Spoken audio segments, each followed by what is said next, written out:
Good evening, this is Kuro, and I am surrounded by dinosaurs, so hopefully this video will work out. You guys wanted a Smolensk game, here you go.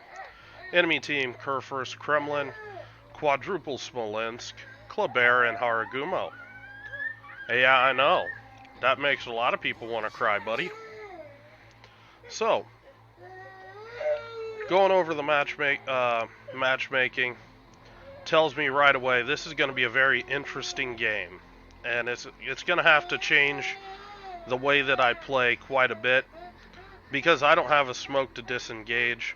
I need to do something to control my lines of sight when I'm shooting. Are you trying to get down?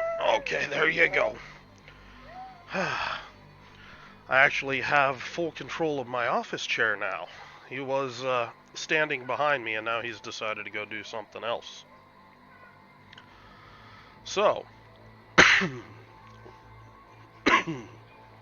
right out of the gate, what I'm looking for, I'm trying to decide where ships are going where. And the enemy team has a Kleber. Obviously, he's faster than me. I managed to get on C-cap before B-cap started being flipping. So every tick that I'm able to flip C-cap where B-cap is not being flipped is an indication that the Kleber is either going to A-cap, that the Haragumo might be going to A-cap with him, or that somebody's AFK. So A-cap's being flipped here. And we're going to get a quick spot there. Yep, there's the Kleber. That's confirming to me. I'm just going to approach this flank that I've got a Haragumo on this flank. So that already gives me a good idea how I need to approach any DD fight over here. Haragumo, he's really going to want to try to get in close in on me and try to use that superior DPM, use his AP if he catches my broadside. And there's the Haragumo. He gets spotted by the Stalingrad radar. That's actually going to be critical. You see how much that Stalingrad radar actually covers in the map here. I'm going to set up a play with that in a little bit. So, gonna talk about Smolensk right here. Okay, 32,400 base HP. I mean, you could throw a Vetchkin on it, that kind of thing. The ship does not have a lot of HP. It has even less armor. Destroyers can Citadel this thing from, I mean, the Russian destroyers from beyond 10 kilometers. Hey, that's Daddy's work phone. You can't have that. Oh, I know. End of the world. So they don't have a lot of HP, they don't have a lot of armor. Every little bit of damage that you can do, you know, helps your team with these things. Now here, this is the line of sight issue that I was talking about here. This is what a Smolensk wants. He wants to be able to smoke up undetected and be able to just start shooting stuff. This Haragumo makes the misplay. If he's opening fire at me, that lets me know where he's at. It also lets me know he's going to C-cap. But he has pressure to duck in behind this island. So instead of staying there and spotting and let that Smolensk shoot at me a bit, he ends up going behind the island. And it's a classic case of, you know, he didn't really get as much out of that play as he could have. So what you need to think about is positioning yourself in a manner where you can break line of sight. If you can break that line of sight, both the Smolensk over here are smoked up. None of them are shooting at anything over on this flank, simply because nothing's spotted. The Haragumo, he's making a play towards C-cap, and I'm setting up a play here where I'm going to use this island to shield me from this Smolensk and from this Smolensk and use my Stalingrad radar. Hey, come on. If you want to get in my office chair, get in my office chair. Don't be crazy about it, okay? Hold on, guys. I'm having some technical difficulties. Ugh. Holy crap, buddy. There you go. Alright, you know what? You can have the office chair while Daddy does this video, because this is like take 50. Alright, there you go. Enjoy. Daddy's going to do the rest of this video on his knees. Okay, so this radar actually isn't the best timed. If you look at the position, you can kind of see what my intent is here. That I'm looking to be able to shoot back over here at the... Well, what are you... How did you manage to get yourself under my desk like that? It's okay? Okay, this is quickly turning into funniest videos I've ever done. Are you okay? No? Do you want out? Do you want out? Okay, alright. Well, there you go. Enjoy. Number one is under my desk at the moment. Like, crammed in a little tiny nook. So, anyway, getting back to this, because this video is quickly turning into shenanigans. I was hoping that the Stalingrad would actually hold the radar until the Haraguma stepped onto the cap. And by stepping onto the cap, he would be, you know, a couple kilometers closer. It'd let me be able to shoot him a little more effectively. And also keep him inside radar range a little bit longer, but that didn't happen. I did make a little bit of a misplay and put a cup backed into the island a little too much, trying to evade fire. I really should have just let them hit me. So at this point, we're having some lack of information. Okay, we've cleared out the Hargumo. He's not going to be back for a minute or two because it takes that ship ages to turn around and go places. So I need to relocate, or I need to locate this Smolensk again, figure out where he's at. So I'm just going to sail right across here and see where this guy's going, because I haven't seen this guy shoot in a while. And whoop, he's close. He's really close. So I need to break this plane right here. And he ends up whiffing. Now this almost turns into disaster, because my Smolensk, he just gives up his broadside trying to throw torps out. That's a misplay. Use your AP here. Use your torps as a last resort. No, buddy, you can't have cough drops. Now, and on paper,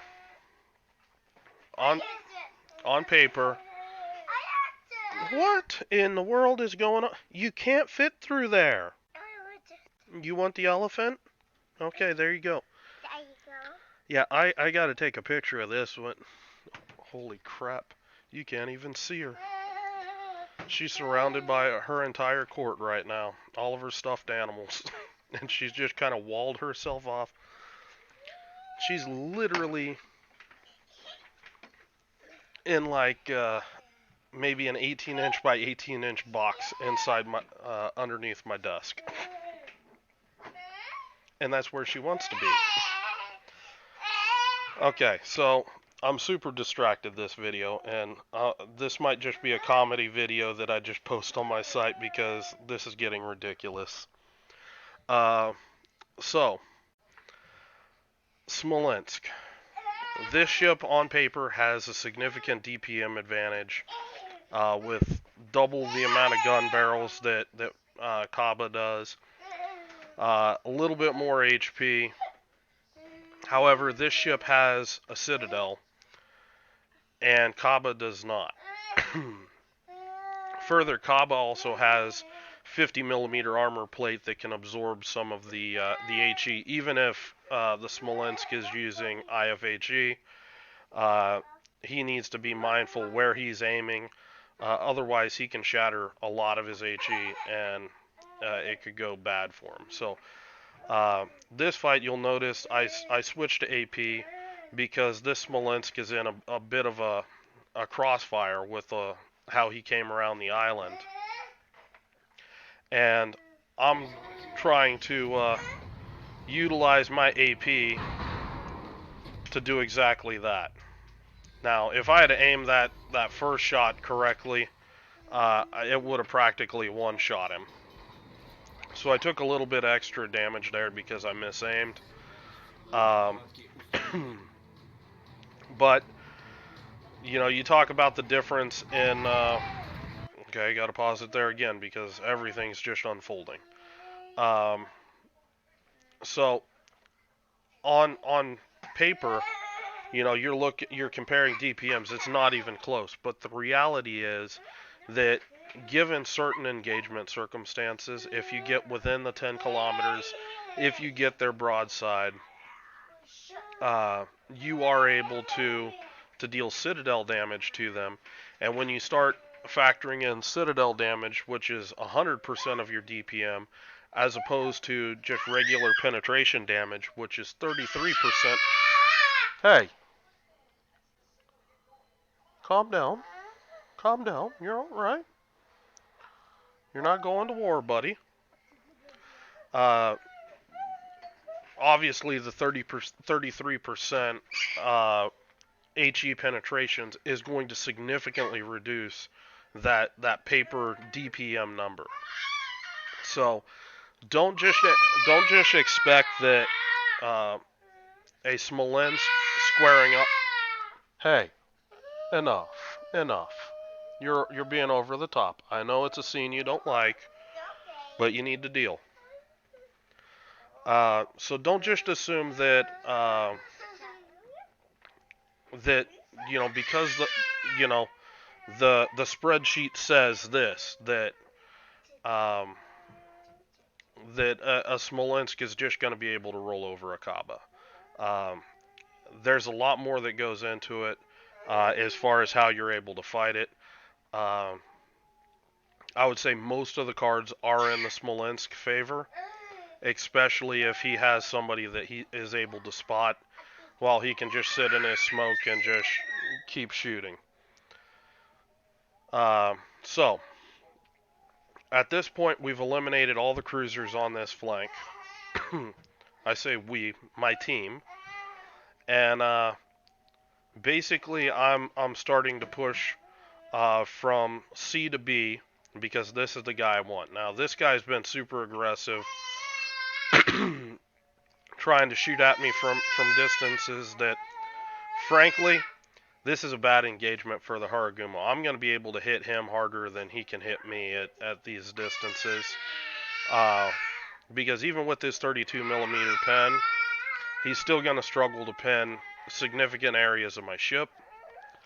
As well as, I mean, I just have better flight times, better general accuracy. He's a big target, slow-moving target, as opposed to Kaba, which is a fairly big target, but it's also an armored target. So, just going to start throwing some HE back at the Haragumo. And all this is doing here is speeding up the inevitable of when I track this guy down. And you'll notice, as that fight opened up, I just started kiting out to open up the range even more to make him less and less effective as the fight went on. No.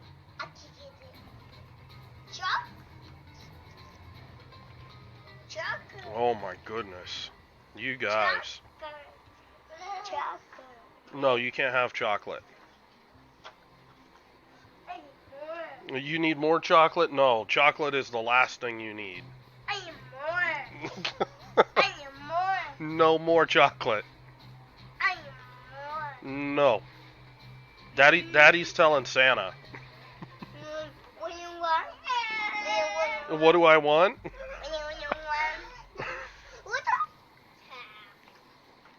This video is officially toast, guys. I hope you enjoy the blooper reel. Two. 2. Yeah, there's a 2 on the keyboard. 3. Yep, there's a 3 on the keyboard too. Ooh.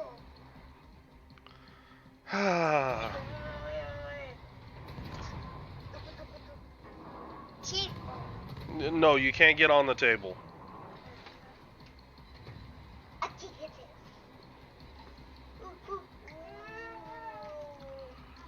Oh boy. So anyway, this is Kuro and the Dinosaurs. I'm gonna have to do this video tonight once they go to bed because I think that's gonna be the only way that you're gonna get a video that's actually worth something. Beyond the entertainment value of the shenanigans here. Hey, hey, that's Daddy's work computer.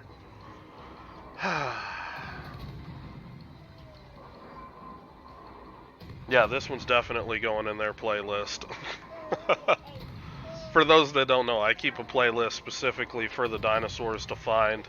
Uh, once I'm gone, they'll find a note in my journals, taking them to this website, and they're gonna find all sorts of videos with them and Dad, doing these videos, stuff like that. So, little little long-term gift from Dad.